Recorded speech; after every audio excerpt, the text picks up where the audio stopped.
Hello and welcome to the channel. So we've got Fender Blues Deluxe Tweed, nice Tweed Deluxe Blues Deluxe there. So this is in from the symptoms that the customer was telling me. It sounds very much like one of the electrolytics has gone open. So I'm sure you've all seen these before, but for those that haven't, we'll just have a look. So we've got volume, drive, treble, bass, middle, got master volume, reverb and presence, got a channel select there, we've got a bright and normal switch, foot switch socket, power amp in, preamp out. Right, we're looking inside there, and my money's on him. So we're going to test him with the Peak, with the Purple Peril. So let's pop that on there, give him a open circuit or low capacitance. So yeah, that's blown. So no need to switch on. That's confirmed that for us. Let's just check the others. So all these need to come out. These 1, 2, 3, and this one in the corner there. But we'll see what 23 at 3.8. Yeah, 3.9 ohms. So that's not great. Let's see what else we've got. Now this amp, I think, is a 2015 model, if I remember the customer saying. He'd had it 10 years, 4.4 ohms. So yeah, I think we can say that they're all over. And then there's another one, oops, sorry. And then there's, oh, you can just see that other one there. Let's attach onto him. Yeah. So yes, they're those three aren't particularly healthy, and obviously that one's open. But I've ordered some capacitors for this, and they've arrived because I guessed that I'd need those, so I ordered them in. We'll check round for dry joints on this board, usual deal. We'll also check to see if it's wired for 240 volts. I'm guessing it isn't, because all of this looks like it's factory, so it'll be wired for 230. Of course, that only applies in the UK. So we need to get the board out and swap those. While we've got the board out, we'll just check the other capacitors, make sure they're okay. These some of these caps here, they don't get as much hammer, where these have had quite a bit of hammer. And obviously he said good night. This has been out of the cabinet before, because all the screen, you can see there, all the aluminium screen is trapped there. I don't think I need to take this whole chassis out though. I just need to take the board out. Right, we'll make a start. Right, I've got all the knobs off, and normally we've got those plastic inserts that go in, and no nuts but these are got proper nuts on. Much better quality pots in this amp. That's refreshing to see.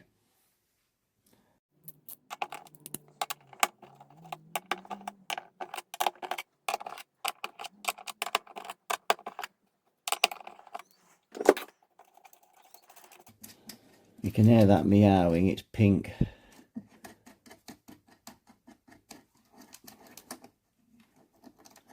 It's a mere 20 minutes since she had something to eat, but she's back for more. The bottomless pit,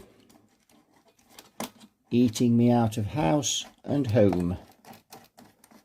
That's Pink's specialised subject. For anyone who's a recent watcher of the channel, Pink is my cat, and you will see her in some of the videos. She appears. Somebody once left a comment on the channel, and I think it was Mark, said that Pink's a troublemaker, and she is indeed. So I've just released the part 2 of the Mighty Mofo amp, and I don't know if any of you have watched it yet, but if you've not, go and give it a watch and you can see my latest superior plank moment. I'm not going to tell you what it is, that would be a spoiler, but yes, a bit of a plank moment, but it turned out all right in the end.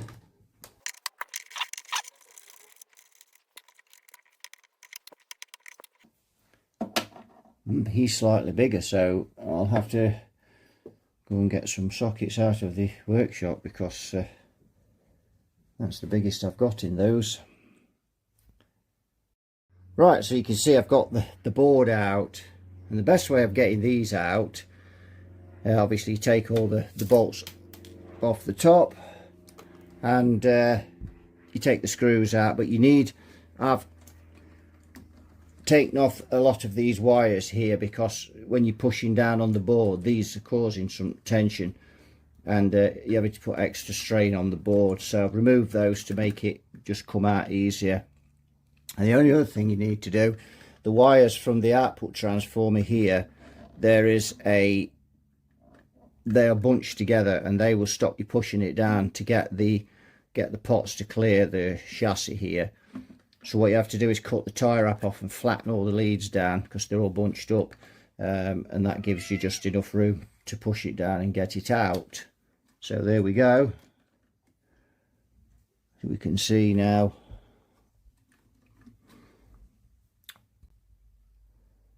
There we go. You see we've got a bit more light, and you can see there the light coming through the holes. That's not something with the board, it's just the light shining through the potholes. Just having a look round, all looks in good order at a glance. Don't see any dry joints anywhere, or do I? Must have checked that. Of course, I've just realised we need to change these resistors on this board. Just suddenly, as I've looked at the sort, spotted that dark patch. Yeah, you can see here, look at the, see if we can go in on that there. So you can see the discoloration on the board, and this looks like it's given this solder a bit of a melting. That looks a little bit rough. Right, so I've got a couple of these. These are 470 at 10 watts, and we're going to put those in place of those 5 watt ones, because I can't use these again, because obviously the legs aren't long enough on them, and I'm not into extending the legs on them. And given the fact that it's melted that solder on there, extending the legs is not a good idea. So we'll have those out. And yeah. So they definitely have to go. So that's that needs sorting. And I think there might be a dry joint on this. It must be an op amp. Yes, that must be on the reverb or something. That, yeah. So we'll just touch that up as well, reflow that, get the unleaded solder off and whatnot. So yeah. Let's snip out that oh dear, got the wrong glass on.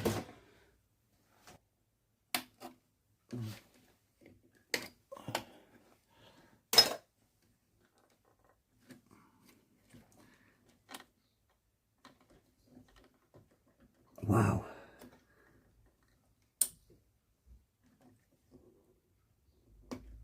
That's some serious glue they've stuck that on there with, my word. Actually, we'll test it while it's, now we've cut the leads. Should have done that before, but I think that's blown. It's always best to test them out of circuit, but that tester does test it in circuit as well.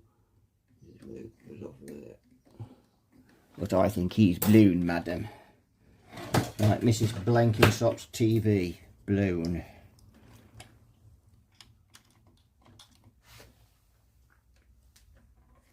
We'll just confirm, but it's coming out anyway, so it doesn't matter. But yes, thinking about it.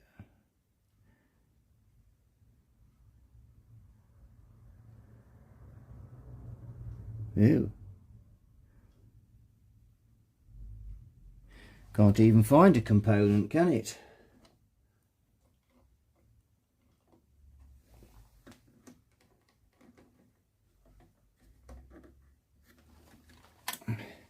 Yes, I think that's definitely open circuit, yeah. So that is definitely, yeah. No question, that's gone now. Now it's out of circuit. No question. Thought it was, but that confirms it 100%.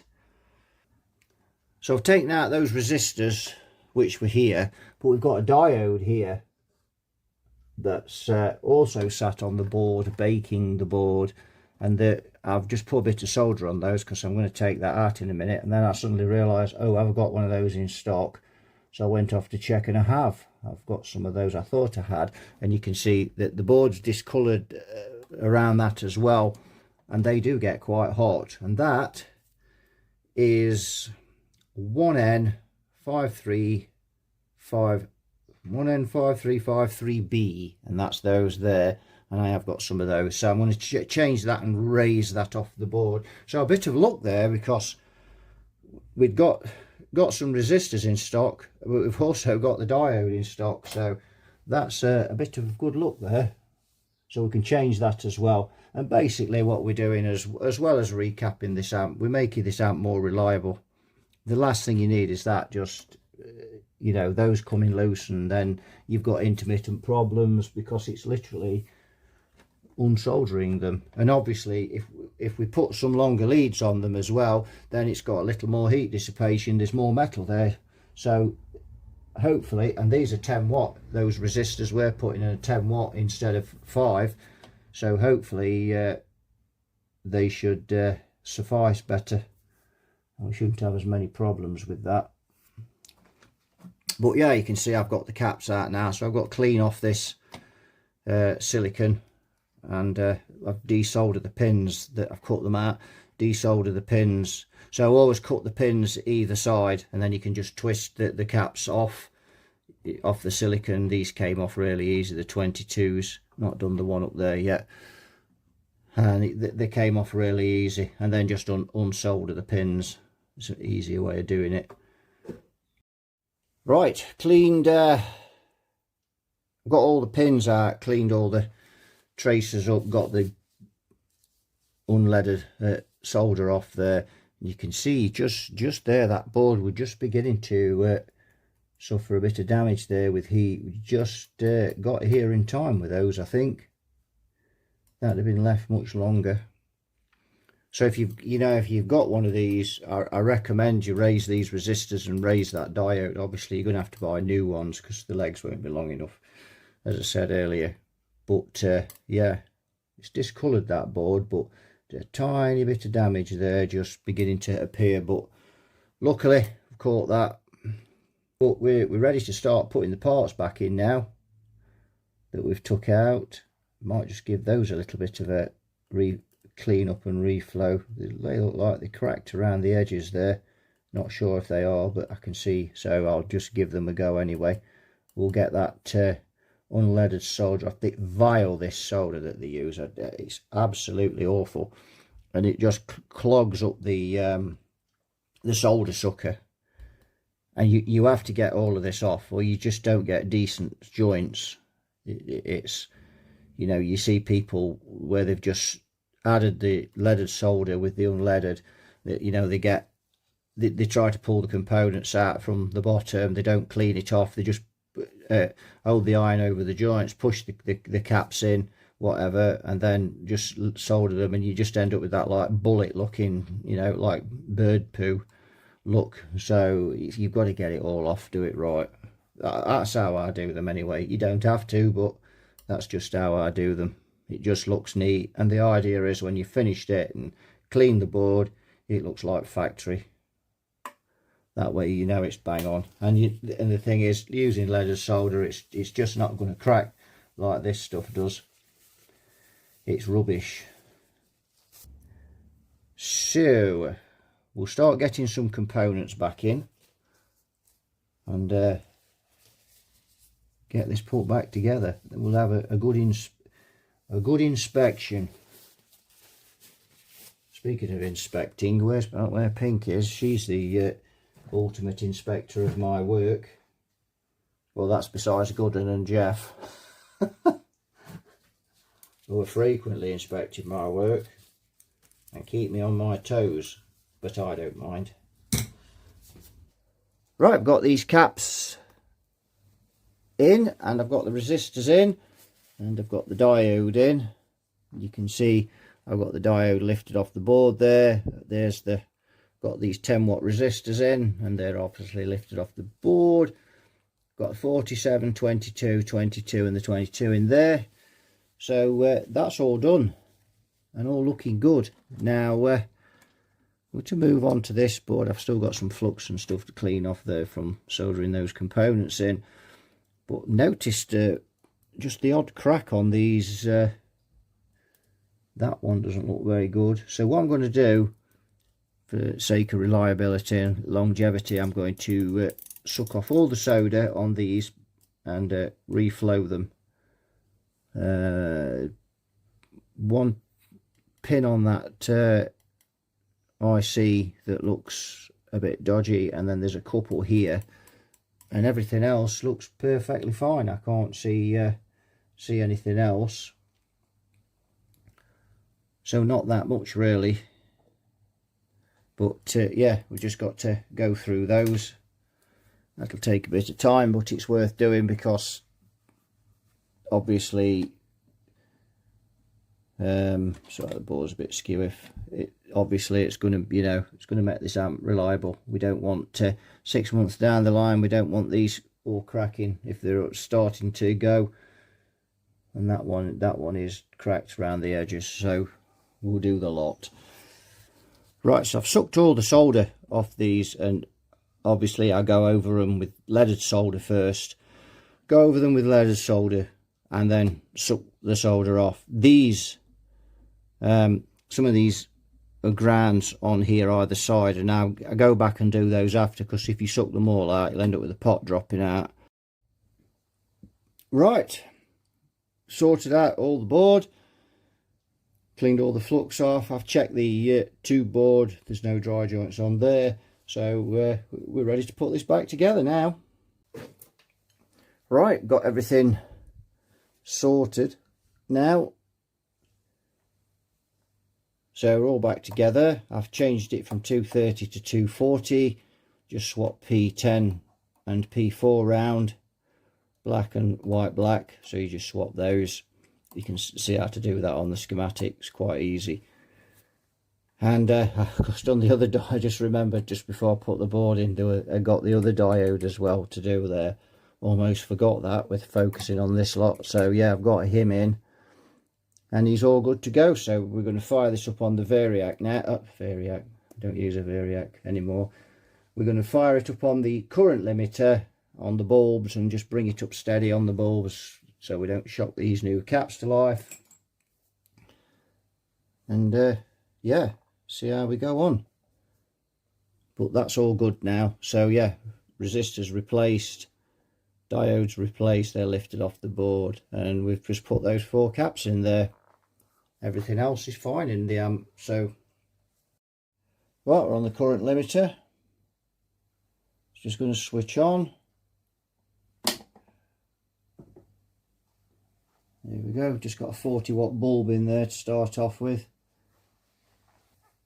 And if we go up, we can see the voltage there on the meter.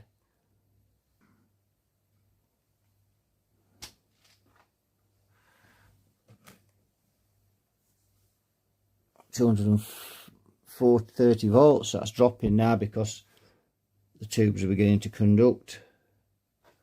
drawing 100 milliamps, so nothing sinister going on.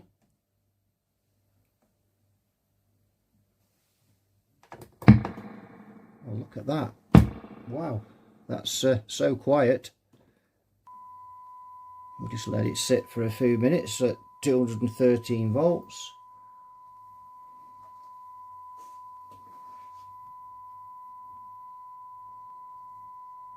.40 watt bulb is lit, but it's not at max brightness.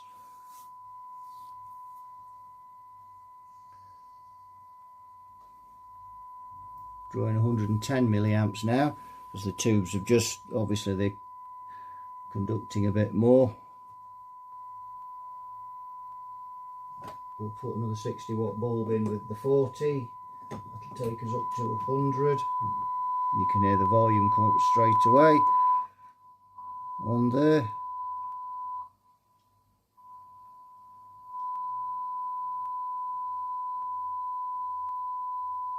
That's all good. You see we're up to 330 volts now, drawing 180 milliamps. Oh, it's the reflection of the amp on that meter. I was trying to see what's causing that line across it there. It's the reflection of the amp. Let's try and tip that. I might have tipped it down too much now. Let's have a look.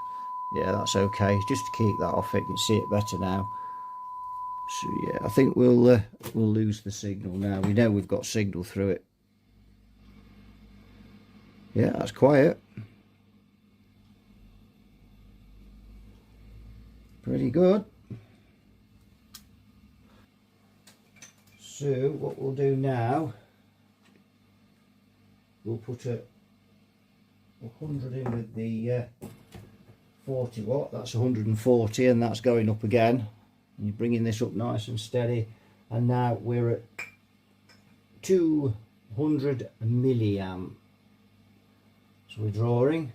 The problem is the milliamp meter's behind the amp, so I can't get the camera on it. So up to 370 now. Just check the channel switching. Yeah. Yeah. Drive. Yeah. Channel switching's okay. You can tell the reverb's working. So that's all looking very good. Very good. Just got to get all the bulbs.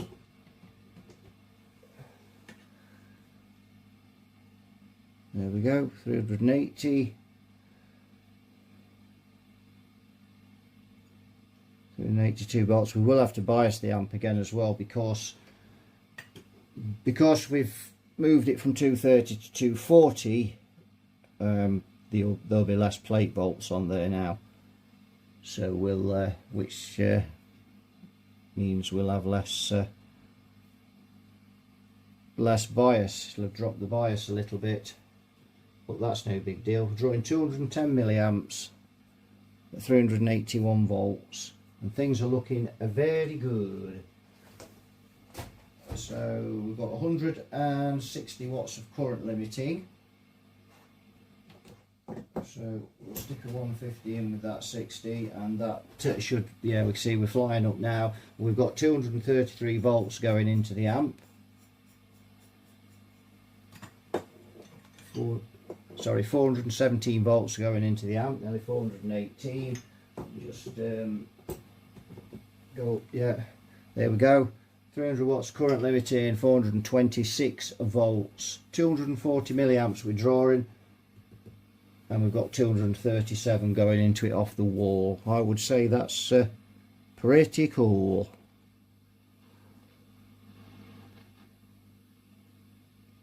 That's good. So we can tell the bias is a bit low because the voltage, the plate voltage, is a bit high. So if we come down here, just drop into there we go. So you can see, let me just get something to point with because there's a lot of voltage in there. You see the bias pot is there,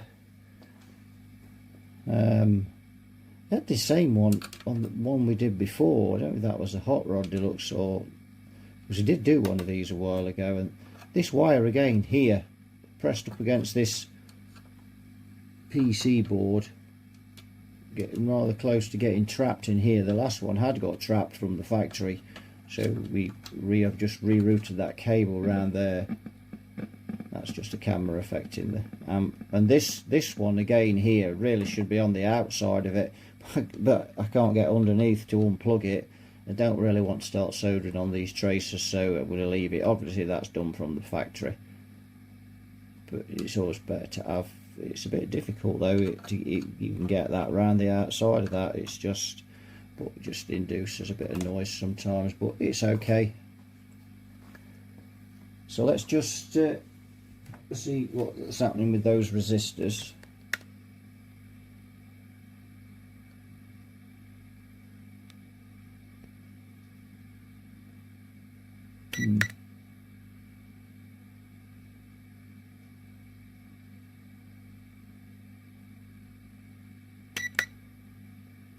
Yeah, they're okay. Let's just see if we can get on the diode. That's a bit hotter. Not much hotter. And the other diode,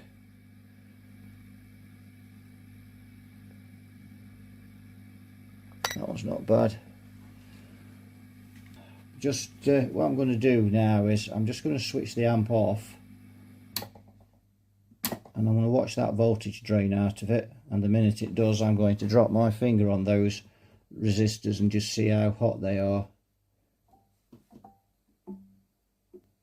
They're hot. They are hot. And they're supposed to be 10 watt resistors, but they are hot. Just looking at that, it's not close to that. I'll just move it across a little bit. But yeah, they're but at least they're not on the board thrashing the living daylights out of it.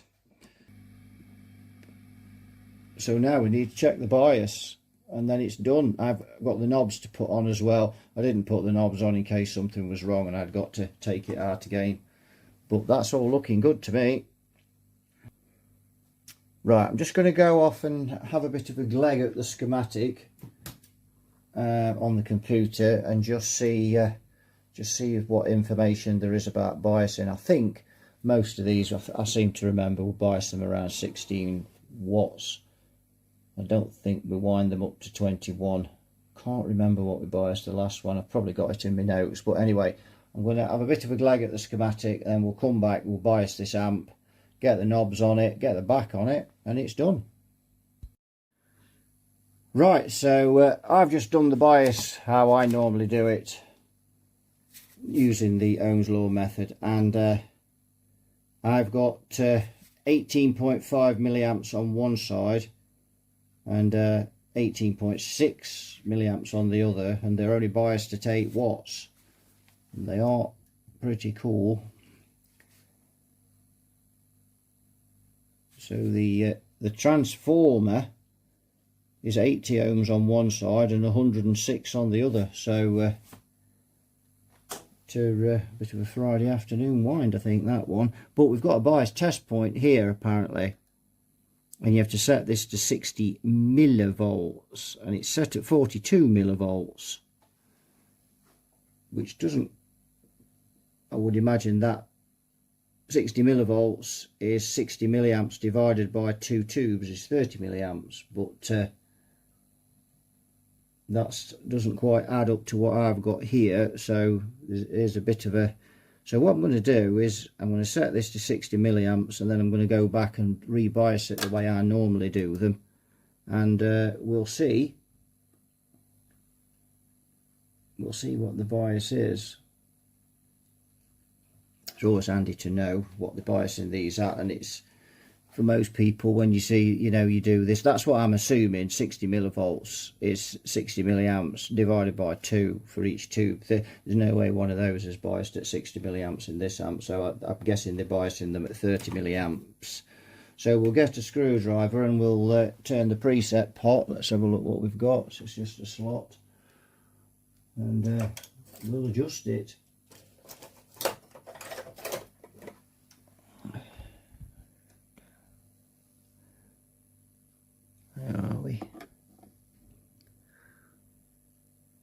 go. I haven't had to turn that very far. There we go, 60 mil. Let's just see if it settles. 59.996, that'll do me. So that's now set at 70 milliamps. The plate volts, sorry, at 60 milliamps. The plate volts is about 420. It's 428 now, and it was 432. But the bias will have dropped because, of course, when I changed it to 240, that would have dropped the plate volts. It's also dropped the filament volts to the correct voltage as well, which is important, which is why we changed that over. And I've done loads of videos on that. If you look through the Fender, a lot of these Fender videos that I've done, it shows you how I've biased them, and we've tested the voltages, why I'm changing the mains from 230 to 240, and it also shows you how to do it. So basically, for anybody, and this only applies to the UK, for anybody who doesn't know, when these amps come into the UK, they're bound by EU rules, and EU rules state that these must be set to 230 volts. But of course, in this country, our voltage goes up to 200. We're at 241.7 now on the wall. So of course that winds up the filament voltage. Because it's set at 230, you've got 11 volts more going in on the wall now, which equates to probably another 20 volts of plate voltage, and it shoves the filament voltages up. And if they get up to about 7 volts, then it's shortening the life of the tubes. So that's why we set them to 240. So what we're going to do now is we are going to test and see what voltage drop we've got across each side. So center tap is here, and that's on millivolts, so I need to change it. That's the camera again. There we go, DC volts. So you can see that down there. So that's center tap, and that is brown. And now we've got 2.1 volts on there, and 2.1 volts on brown. 2.1 volts. Before we had 1.48 when I tested that before. And let's just see what's on blue. So this is just monitoring the voltage. I've just not took that off from when we fired it up. So and I'm also using that because when I tested the plate volts, it's 2 volts lower than the meter that we originally was looking at, so it just saves me having to measure it again. It's just a couple of volts less. So we go there this time, and let me just go the other side of this. So this time we go center tap, and we go blue, which is there, and that is 2.8 volts. Now those two voltages are slightly apart, but then so are the windings on the transformer. So blue. So if we do the maths on that now, it'll tell us what that test point at 60 millivolts has set this bias to. So we start with brown, so 2.1, and brown's got a resistance, a winding of on the output transformer of 80 ohms, so we divide that by 80 ohms, our 2.1. Now we've got 26.25 milliamps for brown, and if we times that by 427, because we've got 429 on the meter, that's 11.2. Seems a bit low, that, but that's what they're saying. I presume that you measure that from. I've never used these test points. I've never bothered. I've just biased these, and I usually bias these around about 15-16 watts. But that's really low, 11 watts. 11.2. So let's try blue. Blue is 2.8, and divide that by 106 because that's the resistance on the winding of the other side on blue.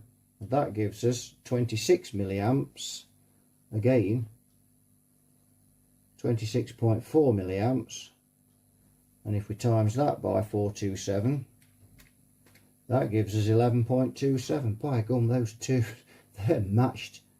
They really are. That's a perfect match. Almost 11.2. It is 11.27. So that is, yeah, that is bang on. So a bit low for the bias, but that's what it recommends. So 26.5 milliamps of tube. They are 6L6 GCs, aren't they? They should be in. Yeah, they are. I'm going to say they are in these. Right, so I've just had a bit of a read at the schematic, and it says the bias should be 30 milliamps a tube, and we've only got 26 milliamps a tube. So it just says, as I say, I never use these test points. So let me measure across this resistor instead of measuring it from ground.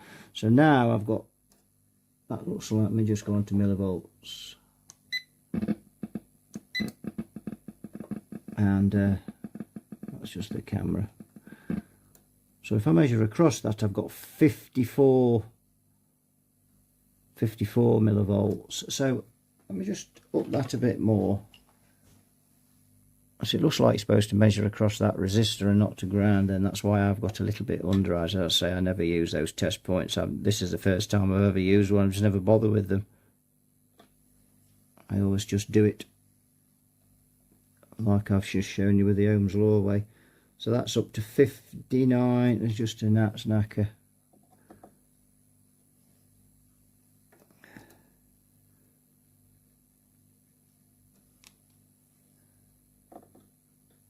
You just see that.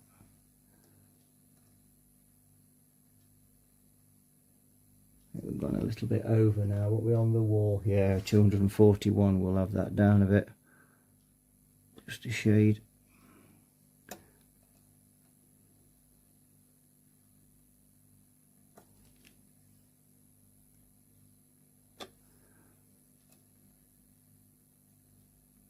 There we go, 60 millivolts on the nose. Yeah, that's okay. So what we'll do now is I'm going to now measure across them again and get another reading. So it's nice to check these test points out and things now and again, just to see if they're accurate as well.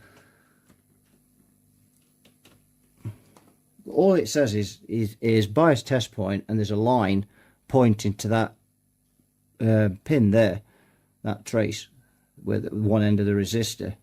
So I measured that to ground, but it looks like you measure that across the resistor by the look of it. That's what I'm guessing, but we'll find out in a minute.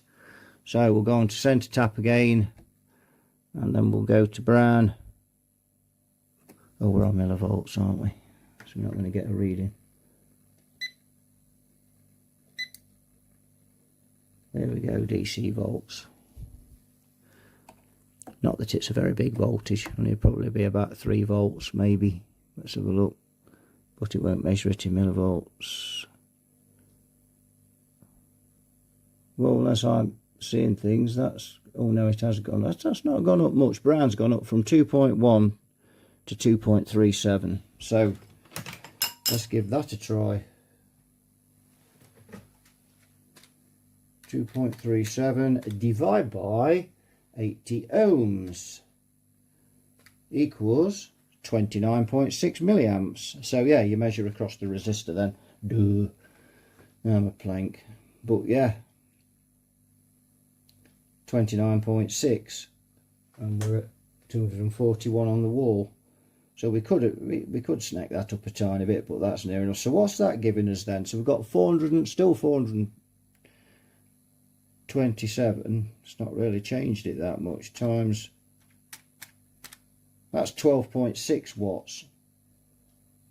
Yeah, 12.6 watts. That's what it says. That is 30 milliamps per tube, because we know those tubes are brilliantly well matched. So there's no point measuring both sides. So 29.6. So yeah, anywhere between 12.6 and 13 watts. So yeah, that's what it says on the tin. So that's what we'll bias it at. It's correct. That's it. So if you're looking at biasing one of these, you go to the bias test point. If you look underneath, you'll see a resistor. I think it's 22k. Measure across that resistor till you get 60 millivolts, and you've biased your amp, and that will give you 30 millivolts of tube, and that'll leave your amp biased somewhere between 12.6 and 13 watts. So that's that's done. So what we've got to do is put the knobs on and put the back on and plug it in and have a bit of a blast on it, which I should be doing in the morning. Now it's nearly 12 o'clock at night, but it's as good as finished. Right, I've got this Fender Blues Deluxe ready for a demo. We're on the clean channel.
Lovely clean tone.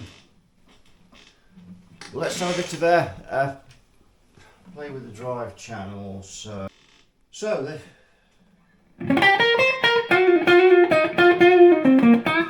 that's maximum drive. These amps don't have a lot of gain, and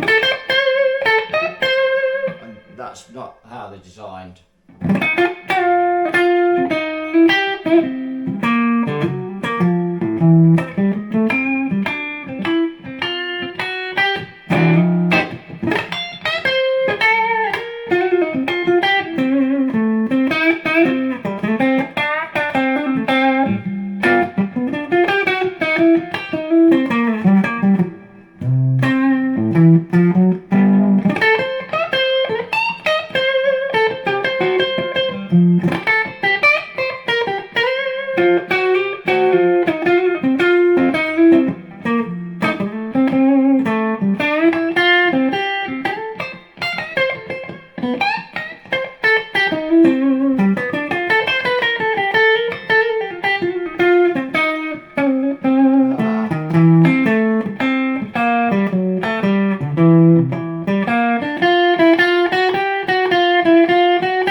go, some rusty blues playing there, along with some rusty clean playing.